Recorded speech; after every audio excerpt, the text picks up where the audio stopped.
Friends வாங்க வணக்கம்.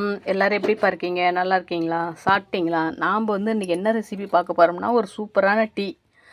அதாவது டீ எல்லாருக்குமே போட தெரியுமே அப்படின்னு சொல்லுவீங்க. ஆனால் டீயில் நிறைய பித்தம் அதிகமாக இருக்குது அப்படின்னு சொல்லியிருக்காங்க. சரிங்களா? பித்தம் நம்ம உடம்புல அதிகமாக சேராத அளவுக்கு எப்படி டீ போடலாங்கிறத இப்போ நம்ம பார்க்க போகிறோம். நான் ஆல்ரெடி பால் ஊற்றி வச்சுட்டேன்ப்பா. பால் சூடேறிட்டு இருக்கு, கொதிக்கட்டும். வாங்கப்பா, பால் கொதிக்க ஆரம்பிச்சிருச்சு. அந்த நான் வச்சுருக்கிறது பார்த்திங்கன்னா 1 கிளாஸ் பால். 1 கிளாஸ் பாலுக்கு தகுந்த மாதிரி டீ தூள் போட்டுக்கலாம். எனக்கு ஸ்ட்ராங்காக இருந்தால் தான் பிடிக்கும். நீங்கள் எப்படி போடுவீங்க அப்படிங்கிறது உங்களுக்கு தகுந்த மாதிரி 1 கிளாஸ் பாலுக்கு எவ்வளோ டீ தூள் போடணும் அப்படிங்கிறது நீங்களே போட்டுக்கோங்க. ஒரு தோராயமாக போட்டுக்கோங்க. இவ்வளோ தான் போடணும் அப்படிங்கிறதுலாம் கிடையாது.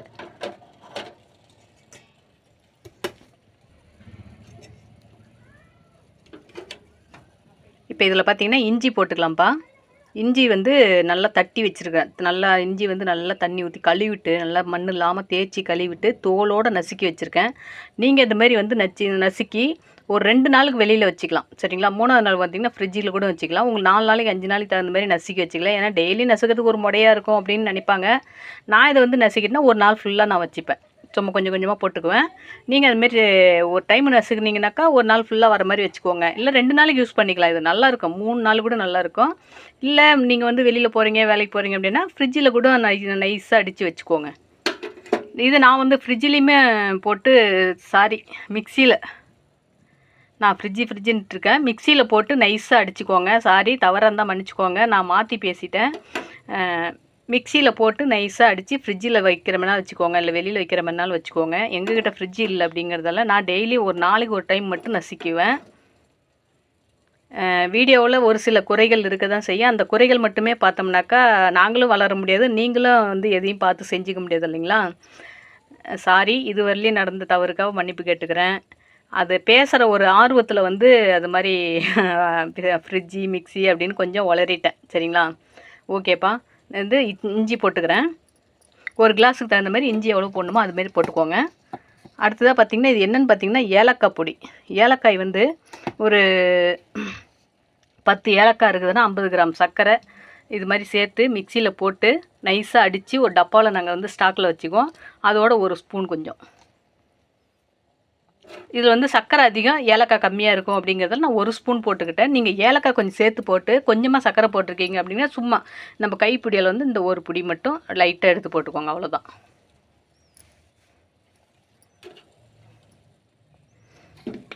ஏன்னா ஒரு ஒரு நல்ல விஷயத்த கொடுக்கணும் அப்படிங்கிற ஒரு ஆர்வத்தில் படப்படன்னு பேசிடுறோம் இல்லைங்களா? அது இன்னும் எப்படி வரும்னு தெரியல, எப்படி பேசியிருக்கேன்னு தெரியல. ஏதோ அட்ஜஸ்ட் பண்ணி பாருங்கள். அதுக்கப்புறம் பார்த்திங்கன்னா சர்க்கரை போட்டுக்கலாம்ப்பா. 1 கிளாஸ் பாலுக்கு கொஞ்சமாக டீ தூள் நமக்கு தேவையானது போட்டுக்கலாம். அந்த ஏலக்காய் பொடியும் நம்ம எப்படி அரைச்சி வச்சுருக்கோமோ அதுக்கு தகுந்த மாதிரி போட்டுக்கலாம். 2 கிளாஸ் சர்க்கரை சரியான சர்க்கரை. அதிகமாகவும் இருக்காது, ரொம்ப கம்மியாகவும் இருக்காது.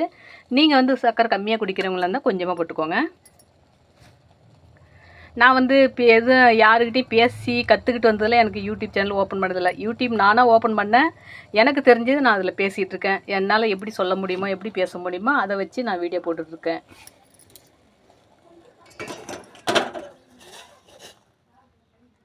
இது எல்லாமே போட்டதுக்கப்புறம் கொஞ்ச நேரம் கொதிக்கட்டும்பா.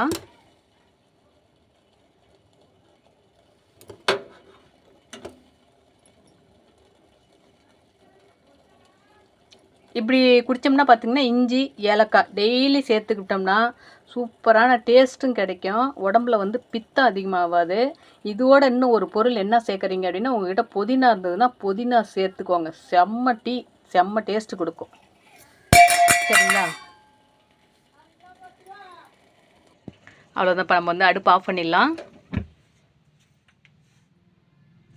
டீ இப்போ எடுத்து வடிகட்டிடலாம்ப்பா. நான் சூடாக குடிப்பேன் அப்படிங்கிறதால டீ கொதிக்கும் போதே சர்க்கரை போட்டேன். நீங்கள் இறக்கி வச்சுட்டு கூட போட்டுக்கலாம், ஒன்றும் பிரச்சனை இல்லை. ஏன்னா சுகர்காரங்க இருப்பாங்க, சர்க்கரை இல்லாமல் கொடுக்கணும் அவங்களுக்கு அப்படிங்கிறதால நீங்கள் சர்க்கரை இல்லாமல் அவங்களுக்கு வடிகட்டி வச்சுட்டு அதுக்கப்புறம் லாஸ்ட்டில் கூட சர்க்கரையை போட்டுக்கலாம்.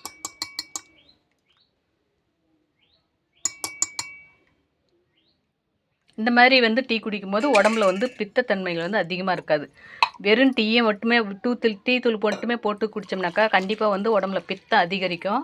இந்த மாதிரி குடிக்கும்போது அந்த ஏலக்காய் இஞ்சியும் பித்தத்தை எடுத்துருன்னு சொல்லுவாங்க.